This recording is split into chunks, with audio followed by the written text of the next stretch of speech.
एहतराम सहाबा। सहाबा इस उम्मत के सबसे ज्यादा इखलास, अजमत और इल्म वाले लोग थे। ये मकाम उनको अल्लाह, उसके रसूल और दीन इस्लाम की खिदमत के सिले में मिला। हम सहाबा से मोहब्बत करते हैं, लेकिन मोहब्बत में गुलू नहीं करते। हम उससे बुग़्ज़ रखते हैं जो सहाबा से बुग़्ज़ रखता है।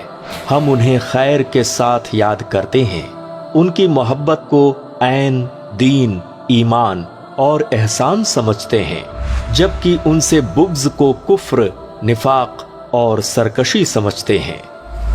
नबी सल्लल्लाहु अलैहि वसल्लम का इरशाद है, मेरे सहाबा को बुरा मत कहो। इब्ने उमर रज़ी अल्लाहु अन्हु फरमाते हैं, सहाबा को बुरा ना कहो। एक घड़ी के लिए उनका रसूलुल्लाह के साथ खड़ा होना तुम्हारी जिंदगी भर की मेहनत से बेहतर है।